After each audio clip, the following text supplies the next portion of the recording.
Assalamualaikum warahmatullahi wabarakatuh.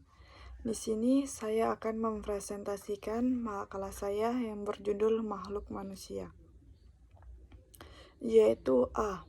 Makhluk manusia.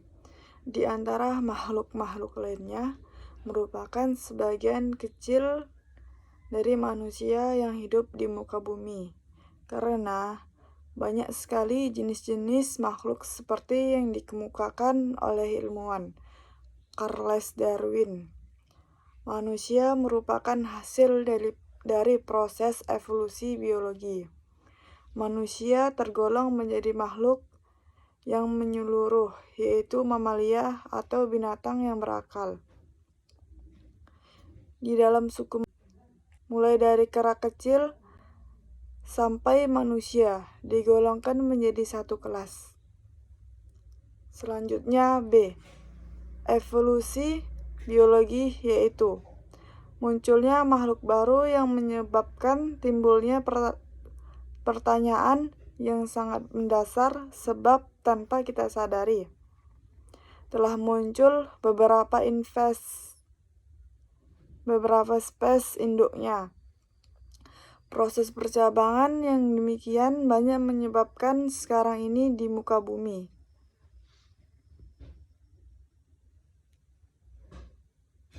Hampir 1 juta macam bentuk makhluk hidup. Yang pertama, sumber ciri-ciri organisme fisik. Yang kedua, perubahan dalam proses keturunan. Di dalam proses keturunan terdiri dari proses mutasi dan proses seleksi alamiah.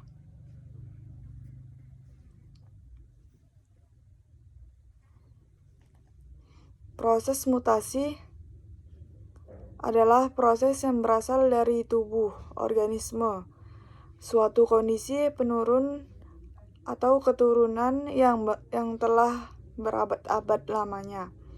Dalam penerusan keturunan berbentuk penyimpangan genetis, yaitu zigotnya. Proses seleksi alamiah dan adaptasi adalah proses yang diuraikan dalam teori Charles Darwin, yaitu memilih individu yang dapat beradaptasi dengan lingkungan. Selanjutnya C. Evolusi primat dan manusia. Di dalam proses evolusi, makhluk hidup yang baru timbul sebagai proses percabangan dari bentuk-bentuk yang lebih tua, yang menyebabkan terjadinya bentuk-bentuk baru yang agak berbeda-beda. Dari bentuk organisme induk yang lama, bentuk baru itu terus berubah dan dalam jangka waktu yang cukup lama. Perbedaan dalam organisme makhluk induk yang lama dengan makhluk cabang yang baru makin lama makin besar.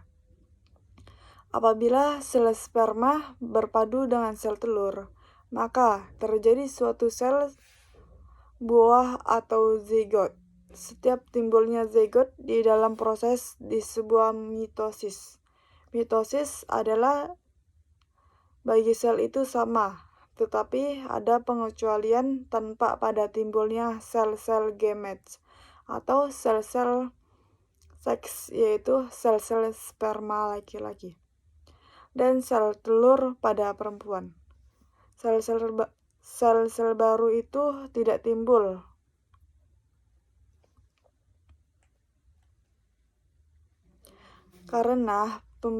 karena pembelahan dari setiap kromosom, tetapi karena pemisahan 46 kromosom. Pengertian mutasi. Mutasi adalah suatu proses evolusi yang berasal dari organisme. Suatu gen yang telah lama dari generasi sebelumnya, dan suatu ketika gen itu dibentuk pada suatu zigot yang dapat berubah sedikit sifatnya. Di dalam seleksi, adaptasi itu adalah suatu proses evolusi yang berasal dari sekitaran alam menurut para ahli. Sekarang banyak sekali ciri-ciri yang baru terjadi karena mutasi pada kelompok-kelompok manusia. Sering terbukti dengan sekitaran alam dan bahkan berubah-ubah. Contohnya, di dalam suatu kelompok manusia yang semuanya mempunyai rambut keriting, ada beberapa individu ini mempunyai gen resesif untuk rambut kejar. Dengan peristiwa kebetulan, jadi gen resesif untuk rambut kejar pada setiap ketika ada yang menyebabkan ditumpuknya individu-individu yang secara lahir untuk mempunyai rambut kejar.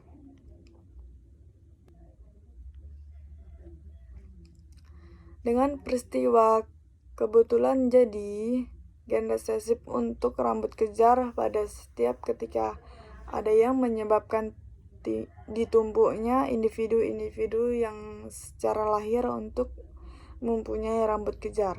Sebaiknya, dalam kelompok individu, gen utuh mempunyai rambut kejar itu hilang karena dalam kelompok yang baru, orang-orang dengan rambut kejar mungkin akan selalu bertambah jumlahnya.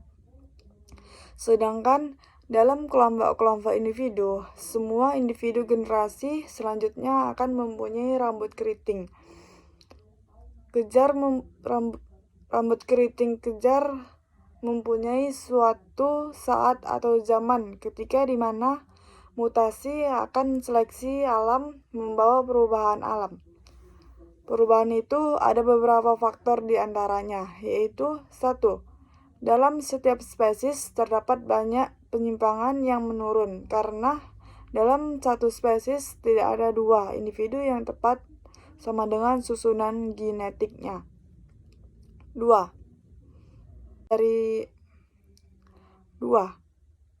Pada umumnya, proses reproduksi menghasilkan jumlah individu dalam tiap generasi lebih banyak daripada jumlah individu sebelumnya. 3. Penambahan individu dalam tiap spesies ternyata dikendalikan hingga jumlah suatu populasi spesies dalam waktu yang cukup lama, tidak bertambah secara drastis. 4.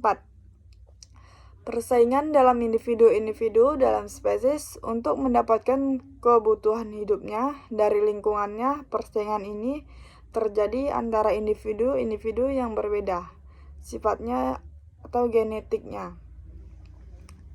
D. Aneka ragam manusia. Di dalam aneka ragam manusia ada konsep ras. Menurut konsep ras, manusia yang tersebar di seluruh permukaan bumi dan berbagai macam kondisi alam menunjukkan suatu aneka warna yang secara fisik terlihat nyata. Ciri-ciri manusia lahir seperti warna kulit, warna dan bentuk rambut, bentuk muka, dan sebagainya menunjukkan bahwa aneka warna tersebut terlihat secara jelas dan menyebabkan timbulnya pengertian ras.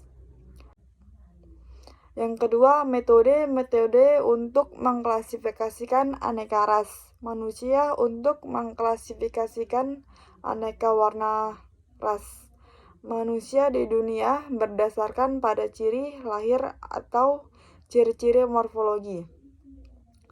Ciri-ciri morfologi itu dalam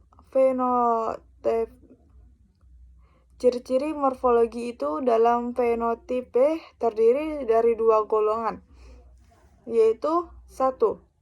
Kualitatif. Di dalam ciri-ciri kualitatif yaitu seperti warna kulit, bentuk rambut, berat badan, dan ukuran badan.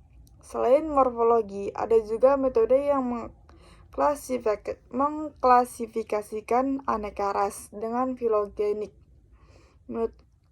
Metode ini tidak hanya menggambarkan persamaan-persamaan dan perbedaan-perbedaan antar ras, tetapi juga menggambarkan hubungan asal-usul atau ras serta percabangannya. Untuk membangun suatu klasifikasi berdasarkan filogenik, yang ketiga klasifikasi aneka ras manusia.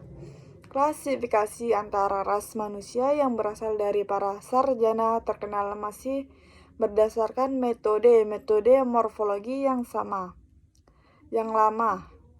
Karena metode klasifikasi yang baru berdasarkan frekuensi gen masih dalam taraf pengembangan dan belum dilakukan secara luas.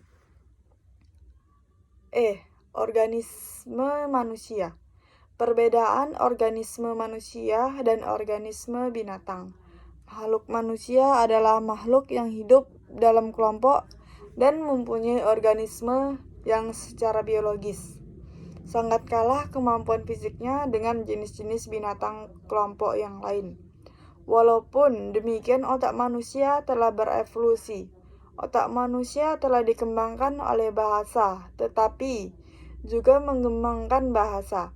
Bahasa menyebabkan bahwa manusia tidak hanya dapat belajar secara konkret peristiwa bersangkutan dengan keadaan-keadaan secara abstrak tanpa menyelami sendiri peristiwa tersebut. Demikian bahasa manusia itu mengabstrakkan dan menyimpan dia pengetahuan baru ke dalam lambang vokal atau kata-kata baru. Kemampuan otak manusia untuk membentuk gagasan dari konsep-konsep dalam akalnya menyebabkan bahwa manusia dapat membahayakan diri sendiri sebagai suatu identitas sendiri, lepas dari lingkungan dan alam sekelilingnya. Lingkungan dan alam sekelilingnya, kemampuan ini merupakan dasar kesadaran identitas diri dan kesadaran kepribadian diri. Tentu banyak binatang yang mempunyai identitas diri. Kesadaran itu tidak setajam yang dimiliki manusia. Karena manusia juga mempunyai kemampuan untuk membayangkan dengan akal peristiwa mungkin dapat terjadi padanya, baik yang bahagia dan menyenangkan maupun yang sengsara atau yang menakutkan.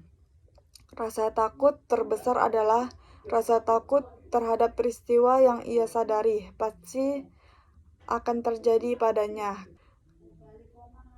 Kesadaran akan tibanya maut. Inilah yang merupakan salah satu sebab timbulnya suatu unsur penting di dalam kehidupan manusia, yaitu religi. Baiklah, sampai di sini hasil presentasi saya. Apabila ada kata-kata saya yang salah, saya minta maaf. Saya akhiri. Wabillahi taufiq walhidayah. Wassalamualaikum warahmatullahi wabarakatuh.